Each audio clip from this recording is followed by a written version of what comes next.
في اكتر من حاجه بفكر فيها من بعد ما شفت الحلقه الثالثه من مسلسل فروم. فهل ايسان ممكن بيشوف المستقبل بس مش عارف او فاهم لسه؟ يعني اخت جولي بتقدر تتنقل في القصص او في الزمن وتشوف الاحداث، بس لحد دلوقتي مش تقدر تغير فيها زي ما ايسان او الراجل ابو اصفر قال لها. لكن ايسان في حاجه مختلفه، فكل حاجه اتكلم فيها من اول ما دخل فروم، من قصص الكتاب والشخصيات الخياليه واللعب بتاعته وقصه نورمان وبحيره الدموع اللي قال انه شافها في الحلم. وكمان اتكلم عن رسومات من فيكتور من قبل ما يقابله. فكل ده حصل من بدري ويمكن من قبل ما يوصل لفروم اصلا. فهو ممكن بشكل ما عنده القدره انه يشوف احداث في المستقبل بس مش قادر يربطها او يفهمها لسه.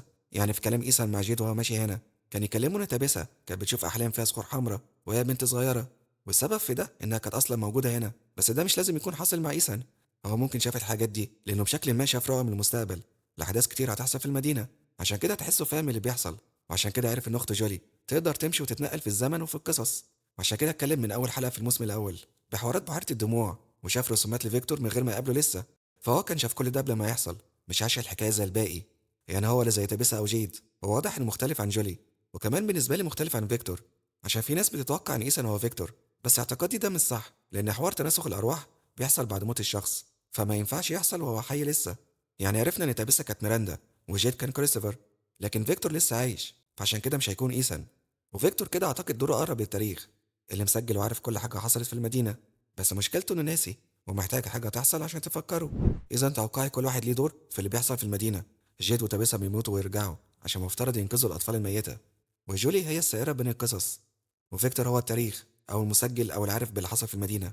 وإيسان ممكن يكون عنده القدره ان يشوف رؤى للمستقبل وربطها بقصص الاطفال وحكاياته، لانه كان مفكرها احلام او تخيلات عاديه، بس لسه كل ده هيبان اكتر قدام.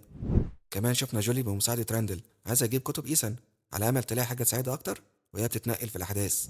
وشفنا صوفيا بتبتدي تقلب الناس على بعض وتقول إن عيلة جيم النحس على المدينة. وشفنا تابيسا عايزة تدخل شجرة الأزايز بس هنري منعها. وبعد كده الواد الأبيض ظهر وقال لها أنت قربتي بس الوقت قرب ينتهي. وشفنا صوفيا بتروح تقعد في بيت سارة، وفيكتور عارف الراجل أبو بدلة صفرا وغالبا عارف إنه متحول. كمان الجرح على راس كل واحد ده مجنني، فكل شوية ملاحظه في أكتر من حد وحاسه ليه علاقة بالمعرفة. واهلا بيكم في شيف افلام، وفيديو النهارده هشرح واحلل كل حاجه خاصه بالحلقه الثالثه من مسلسل فروم الموسم الرابع. وعارف ان في ناس كتير هتشوفها حلقه مط وما فيهاش حاجه، لكن في شويه تكات حلوه كده ممكن ما تكونش خدت بالك منها. بس الاول يا ريت اللايك والاشتراك في القناه لو لسه مش مشترك، عشان دعمكم بيفرق معايا. ويلا بينا.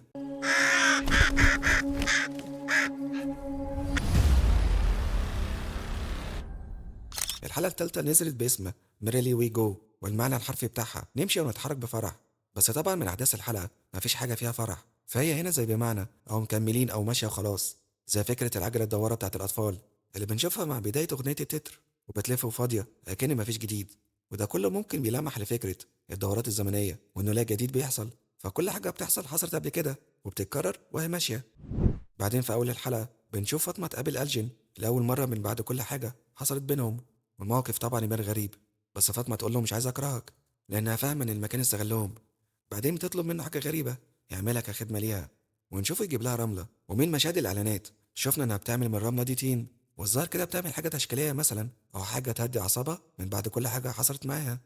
يعني مش لازم تعمل بيها مصيبة، هي بس ممكن بتعمل حاجة فنية زي الناس اللي بيطلعوا فن من الطين، أو ممكن منه بتحاول تفتكر اللي شافته وقت الولادة، لأنها قالت إنها شافت الصفقة وتضحية بالأطفال، لكن في تفاصيل كتير كانت ناسيها أو ما كانتش عارفة تشرحها، فممكن بتعمل حاجة عشان تساعدها تفتكر. بعدين بنشوف صوفيا اللي هي الراجل أبو بدلة صفرا وبتودع الكاهن على طريقتها، ونشوفها تخلع سنة منه وتقول عشان تبقى حاجة تفكرني بيك. فواضح كده إن الراجل ده بيحب يحتفظ بحاجة من الناس اللي موتها، بس ده كده يخلينا أفكر إنه ممكن يكون خد حاجة خاصة بجيم عشان هو اللي كان قتله، بس هيبقى خد إيه منه مش واضح لسه. كمان في حاجة مجنناني وملاحظها كتير، فعلى راس الكاهن هنا في جرح، وده حاجة بنشوفها في نفس المكان لأكتر من حد، زي في الأطفال الميتة هنا وفي الرسومات، وحتى شجرة الأزايز فيها قطعة جانبية كده. كمان جيمي نفسه لما قابل إيسان في الحلقة اللي فاتت بنلاحظ هنا في جرح خفيف في نفس المكان، مع العلم إنه لحد ما اتقتل ما كانش موجود. فإزاي بقى لما ظهر لإيسان الجرح بقى موجود؟ بس ممكن يكون حوار الجرح ده ليه علاقة بالمعرفة، وإن أي حد عليه جرح زي ده في راسه بيكون وصل لمعرفة ما، عشان كده كلهم ماتوا. ولو هتقولي كان ده يعرف إيه، ده كان لسه داخل المدينة جديد. أقولك كفاية إنه يقول إن صوفيا دي ما يعرفهاش أصلا وهي السبب في الحادثة.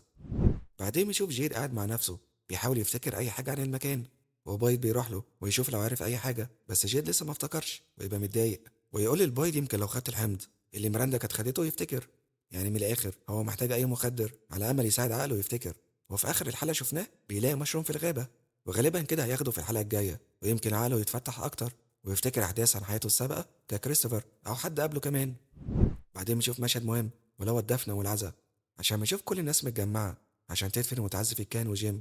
ولما بايد لسه هيتكلم، الغربان تتلم وتقف قدامهم. بس الملاحظ هنا إن تعابير وش صوفيا تحسها مقلقة منهم، يعني نظرتها بتقول إنها مش مرتاحة. فبكده السؤال، هل الغربان دي بتمثل حاجة تحذيرية؟ يعني يمكن عايزين يقولوا إن اللي قتل جيم والكاهن واقف معاكم، لأنكم عارفين إن الغربان مش بتظهر غير على الطريق مع الشجرة. من مشهد دخول الكاهن ولما شاف الشجرة الغربان ما كانتش موجودة، وده يمكن لأن صوفيا اللي هي الراجل أبو أصفر كان معاه. لأننا كنا مع أي حد بنشوفهم غالبا شفنا قبل كده غراب بيخبط في الإزاز وقت لما تيلي كانت بتشرح كروت التارو لفاطمة. فمش واضح هما مع مين لسه، بس ممكن الغربان كده مش نظير شؤم زي ما كان الناس تتوقع، هما بس بيحاولوا يحذروا، زي ما ظهر غراب هنا في الآخر على البدلة الصفراء. بعدين في المطعم بنشوف صوفيا قاعدة بتراقب كل حاجة حواليها وتتكلم مع كيني، وتحاول يعني تربط بين الحوادث اللي بتحصل وبين عيلة جيم وجيد. وكيني يقول لها لأ مش هما السبب أكيد. ولما جولي تيجي تقعد مع صوفيا عشان تعزيها، صوفيا تقول لها نفس الكلام، فجولي تتعصب وتتضايق عشان هي بتقول لها إن هما اللي جابوا النحس على المدينة، وتبقى مبسوطة قوي. وجولي وتابسة بيتجادلوا، فزي ما قلت قبل كده خطة الراجل أبو أصفر إنه يقلب الناس على بعض.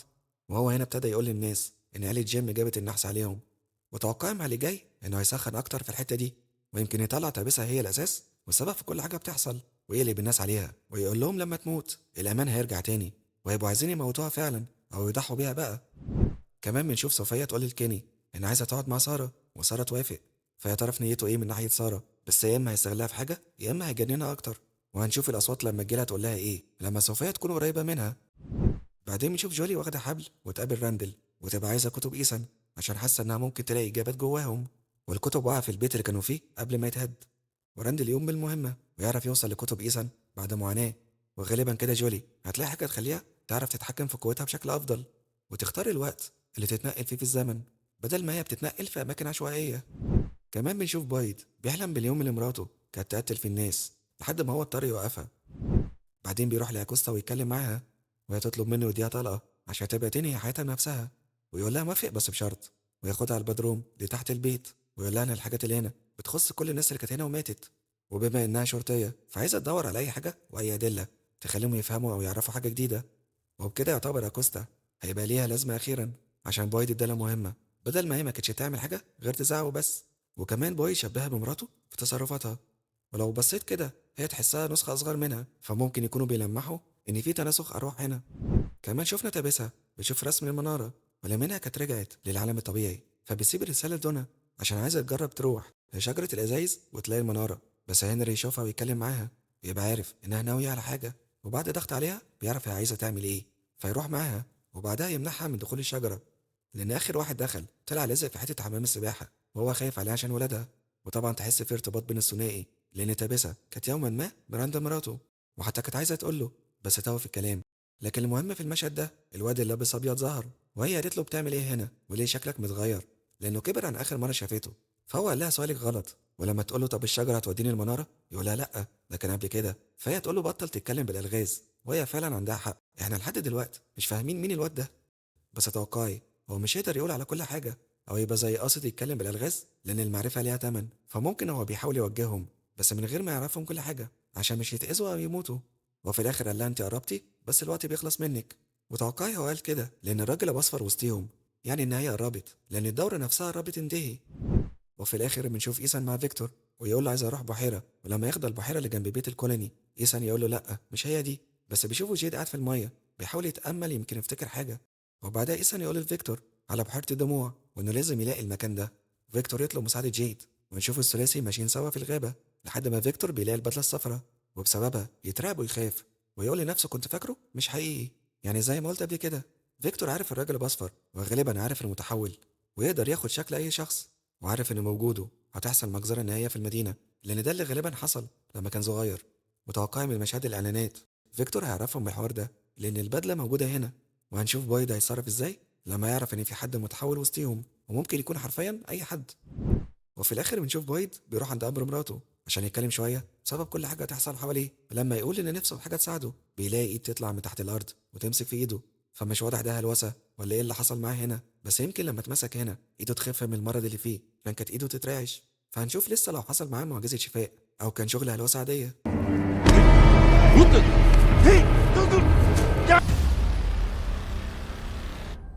وبس كده، ده هتكون نهاية شرح وتحليلي لكل حاجة خاصة بالحلقة التالتة من مسلسل فروم الموسم الرابع. وزي كل مرة هستنى أعرف رأيكم في التعليقات. وفي الآخر يا ريت محدش ينسى اللايك والاشتراك في القناة لو لسه مش مشترك، وتفعلوا جرس التنبيهات، وفولو صفحات شيف أفلام على تيك توك انستجرام عشان يوصل لكم كل جديد. سلام. Was it real? It was real.